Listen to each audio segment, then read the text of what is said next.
The Minister of Secondary Education, Professor Nalova Lyonga, has outlawed the organization of holiday classes in public and private schools throughout the national territory.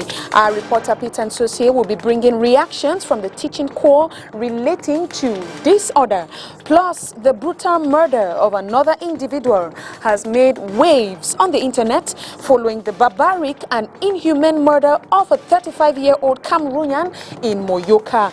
Clarifications and updates of that video in this newscast. And in sports, Cameroonian coaches at the 1990 World Cup have called on the head of state to make them part of the housing plan promised after their performance at the World Cup. This comes in a time where 22 players met with government officials to discuss on the project. John Paul Sama with details in this newscast. And those are top stories.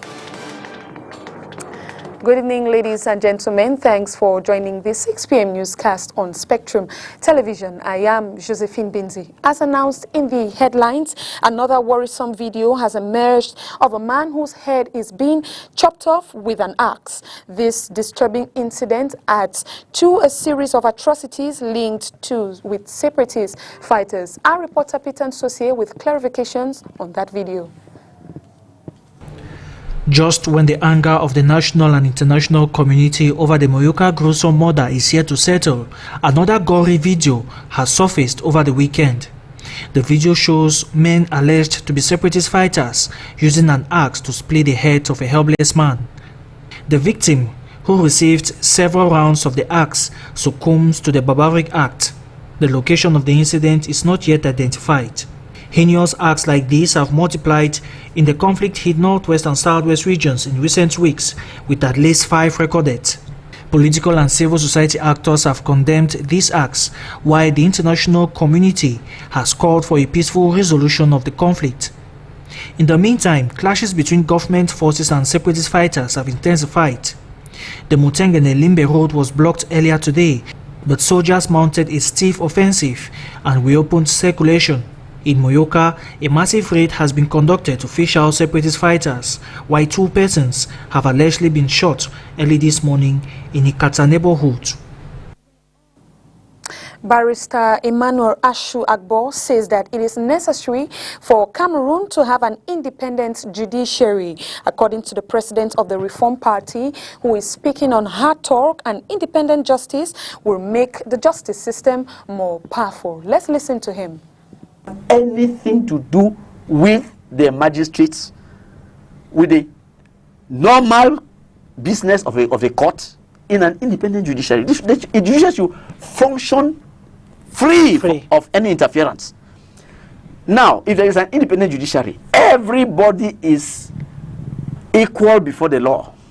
You see, there are so many cases here. When you ask, why is this case not being prosecuted, they say, because the presidency has not yet given the okay. Look at CONAC. CONAC has the possibility of investigating misappropriation, but they cannot prosecute. They cannot give it to any prosecutor until the presidency says, take that file and give to this person. They cannot. That is not possible in an independent judiciary, because any prosecutor, any state prosecutor in an independent judiciary who sees the commission of any offense will pick it. They don't need permission from anybody. He has the freedom to pick the file and prosecute. He will pick it and prosecute, because he is prosecutor for the state. He's DPP. He is DPP. Anything that offenses public morals or the law, he will pick it. He does not need permission from anybody. He will pick it and prosecute. You can see what is happening in America. Go to Nigeria here, just next door Nigeria. Look at it. They don't need any permission from President Buhari to take people to court. No. They defend the interests of the law and the society. So an independent... Now, look at Kenya. See what happened in Kenya, where a court sat and cancelled the results of the results of the election. Concerning the president, they cancelled. You cannot do that in a country where the judiciary is dependent on the executive. You see, those are the benefits of an independent judiciary. An independent judiciary will give you impartial judgment. Judgment that is not tainted by favor or fear. And let's now talk holiday classes making waves throughout the national territory. The Minister of Secondary Education has outlawed the organization of holiday classes in public and private schools in Cameroon. The order has generated mixed reaction from the teaching corps. More with you, Peter Nzose. The decision by the Minister of Secondary Education banning holiday classes in public and private schools across the country has not been received favorably by some teachers. But others think that the decision is legal because holiday is an administrative period for students, teachers and the administration to rest. Those against the minister's instruction argued that the COVID-19 pandemic affected the completion of the syllabus. Our resource person, however, calls on the responsibility of teachers. L'interruption intervient à mi-mars au Cameroun concernant le Covid. Alors lorsque cette interruption-là... The break came in mid-March and we had already given report cards for the second term and the third term is normally supposed to begin. So it is not normal to use holidays to catch up the third term. Qui veulent utiliser le temps des vacances pour rattraper le troisième semestre qu'ils n'auraient pas bouclé, cela n'a pas de sens, c'est un argument pour moi. The organization of holiday classes should be governed by regulations, and for one to be effective, the authorities must be put on alert. Le problème demeure au niveau de la réglementation. Est-ce que c'est réglementaire le fait d'occuper... Is it regulatory to occupy students during the holidays under the pretext of having lost 5 months out of school? The authorities must be the one to decide. Il faudrait que ce soit le ministère qui réglemente, qui régule toutes ces activités-là. Teachers have been told to bear in mind the existence of COVID-19, which does not warrant gatherings. Professor Nalova Lyonga has promised severe sanctions to defaulters. The Minister of Secondary Education, Professor Nalova Lyonga, in the following excerpt.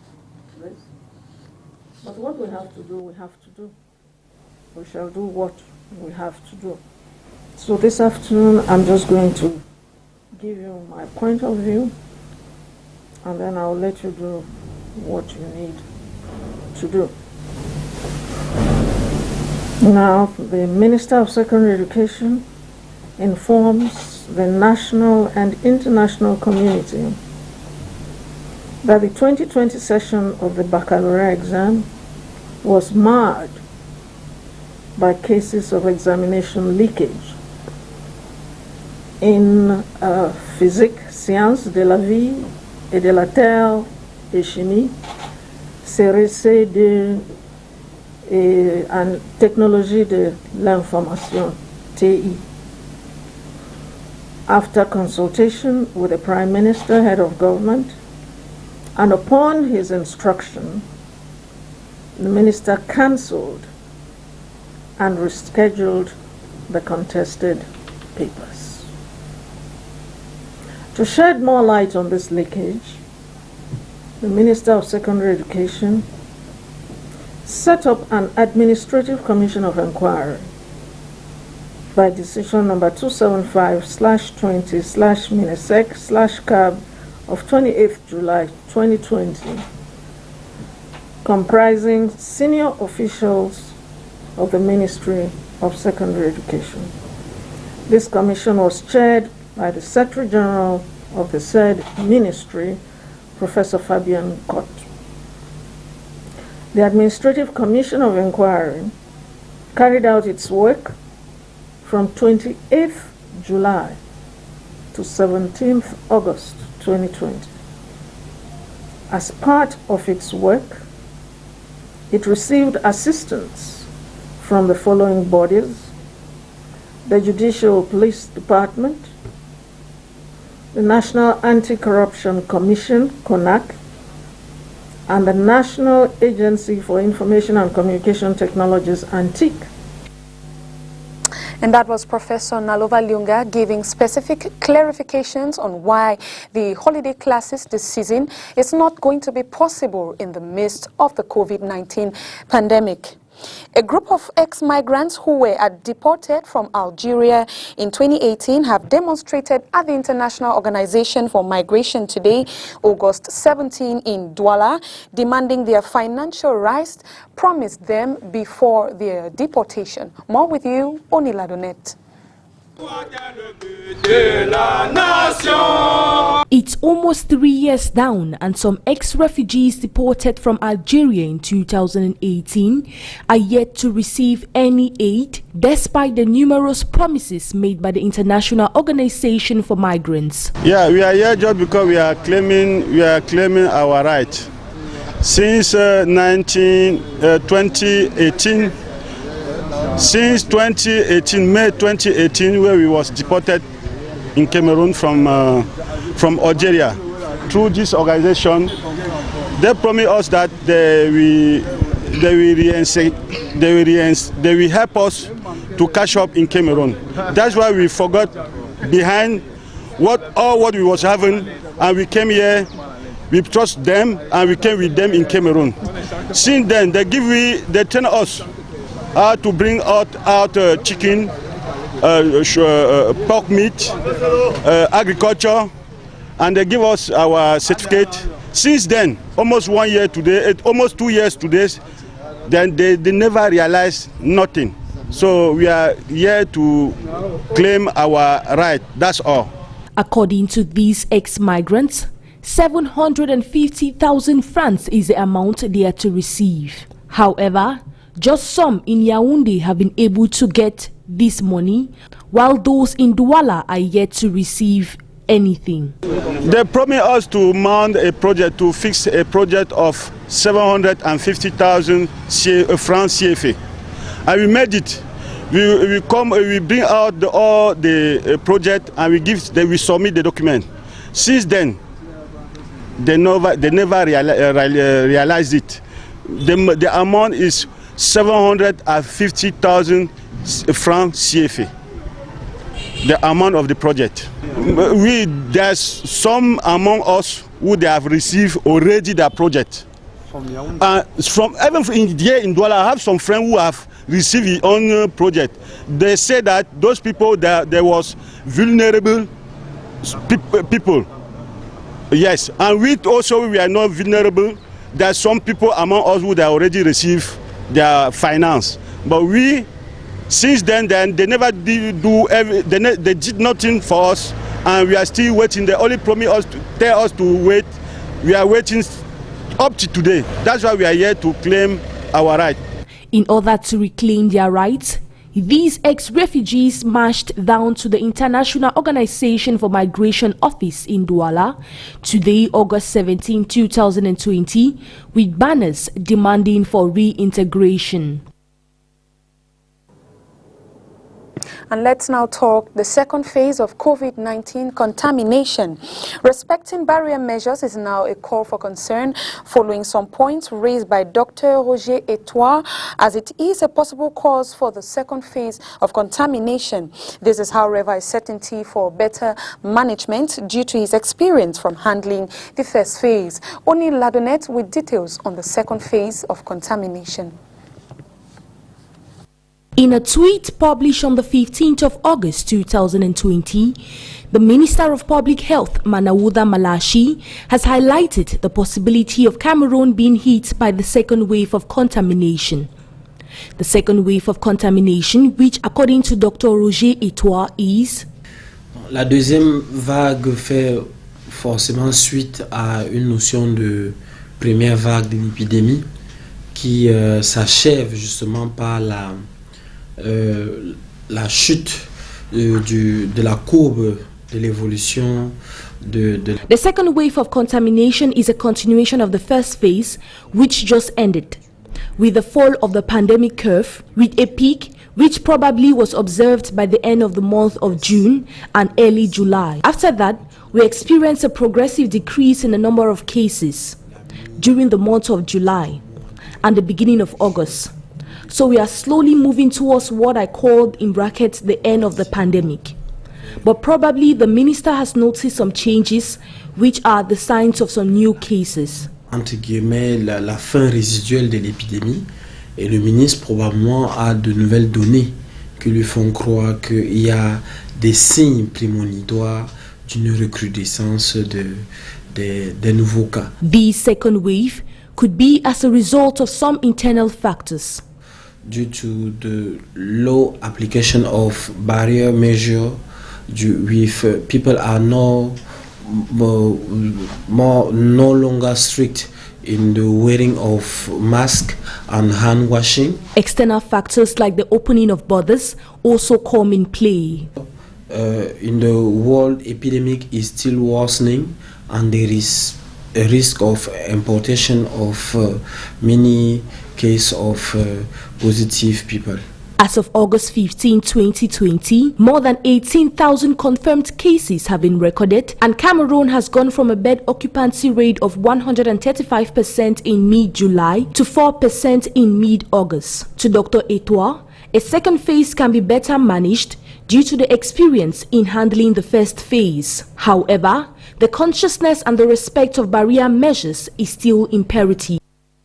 And we now take you to the southwest region, where youths of the Bafo tribe hailing from the Meme division have been enjoined to play a leadership role in various sectors. The leadership forum that has taken place on Saturday, August 15 in the Kumba 1 Council has been initiated by His Royal Highness Mfon, the 4th Ekoko Mukete of Kumba, Paramount Chief of the Bafos.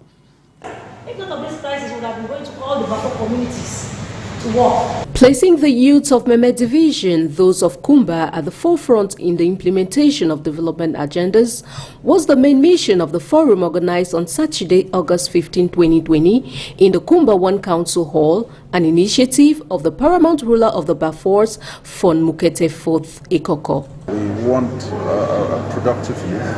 We want people to not only just sit in one place, but they should make it, they should be relevant. Without relevance, I mean, if you're 11, what are you doing here on earth? So that's the spirit of it, and we would like to be known, we would like to be felt, we would like to see Bafo youth, stand up and make a difference. And if the tribe is to rise and be recognized, then the youth must play a key part. And if they do play that key part, then it means the future is good. During this forum, the discussions focused on pertinent and underlying barriers to young people's access to development-related issues. The speakers at the forum also presented discourse on areas such as business, entrepreneurship, agriculture, leadership, excellence in education, women and sustainable development, and capacity building. Such a forum is really important, but it's even more important because of the themes that are handled, the capacity building, educational excellence, and all of that. I particularly was focused on education excellence and mentorship, because I think that mentorship is a gateway, an education, and a gateway to unlocking the potential of the youth for entry into society and just adjusting into society. This initiative was an opportunity to highlight young people's role as agents of change and the risk they face, as well as the best practices and way forward in youth empowerment for desired results-oriented actions. This forum was actually created to empower the Bafo youths with skills and equip them with tools of creating a sustainable future. Now it is believed and we are confident that after this forum, which is actually a novel forum, which will have other editions, these youths will actually live here with skills, and later on they will have access to tools that will help them in their different areas of life. First of a series of programs geared towards empowering youths of the Bafors, envisaged by the Fon Mukete 4th Ekoko, this initiative was greatly applauded by the mayor of the Kumba 1 Council and prominent elites of Kumba, as well as the traditional council of the Bafors, who expressed satisfaction and gratitude to the bearer of this vision.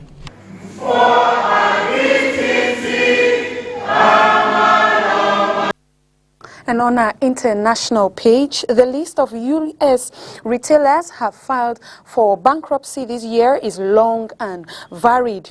They ranged from those selling inexpensive and off-brand goods to century-old name brands that have catered to such rich and famous. Industry experts say many are struggling before the pandemic, many who were struggling before the pandemic, which proved to be the final blow. Details are with the VOA.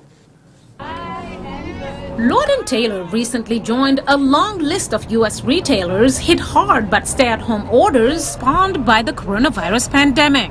Launched in 1824, the department store found in dozens of American shopping malls recently filed for Chapter 11 bankruptcy protection. And it arguably was the straw that broke the camel's back. Another way to look at this is the pandemic and the associated economic recession accelerated what was already occurring in the industry. We had several retail bankruptcies before the pandemic, and others were teetering on the edge, but were trying to forestall bankruptcy. Months of shutdown in response to the pandemic caused merchandise sales from brick-and-mortar stores to fall precipitously. But Brian Marks says this could present an opportunity for these large operations to transform. If we look at the major ones of JCPenney, J.Crew, Neiman Marcus, Brooks Brothers, and Lord & Taylor, these are all very strategic moves for this industry to right-size and transform its cost structure. All these operations had significant debt and significant lease liability on the real estate side, except for Lord & Taylor. Mary Epner, co-founder of Reagent NYC, a retail analysis group, says Chapter 11 is not a death sentence. To the contrary, it's a tool to reorganize, restructure debt, and embark on a new business strategy. And you can evaluate your management, your supply chain, your vendor mix, your leases, and the leases become an important topic here. With numerous locations, stores need revenue to pay their rent in order to stick to their lease contracts. That became hard with the prolonged public health crisis. Lord & Taylor, maybe 45 locations. J.Crew, close to 500 locations. JCPenney, over 800 locations. They enter into leases for real estate to provide their bricks and mortar operations. JCPenney is another iconic department store chain that also filed for bankruptcy. The store that started over 100 years ago had nearly 85,000 employees before a reorganization that will see it close about a third of its nearly 850 stores nationwide. And what's going to happen, I just did a quick count of how many stores JCPenney is planning to close. I believe it's something like almost 160 stores. And 160 stores, they probably have anywhere from 150 to 200 people per store. It's a pretty staggering amount. Closing mall-based department stores affects every business that shares the mall space. And it causes a ripple effect throughout the mall, because insofar as customers are still shopping JCPenney, they're coming there and then they're possibly going to a Gap, a Victoria's Secret, a Bath & Body Works, or whatever. So it really hurts. And think about it, if you have a JCPenney and a Lord & Taylor in a mall and they're both closing, it can be pretty shocking and devastating. Both Epner and Marks say not all employees will lose their jobs, but there may be a transformation with not so much direct customer service in the store, but more online or in a warehouse for distribution purposes. Mariama Diallo, VOA News, Washington. And on our sports page, for the second year running, Cameroon will be represented at the finals of the Champions League as Eric Maxime Choupo-Moting and Karl Toko Ekambi have all made it to the last four and playing huge roles in their club exploits so far as they look to lift the precious trophy. Sportsman John Paul Sama with details. A congratulatory tweet from the country's FA president towards Eric Maxime Choupo-Moting as he and his PSG side joined Lyon of Karl Toko Ekambi at the semi-finals of the UEFA Champions League. These two Cameroonians got here in dramatic fashion as the Lions captain helped score the winning goal to put his team on the way to lifting the trophy, but they will have to go up against an adversary in RB Leipzig of Germany if they want to reach the finals.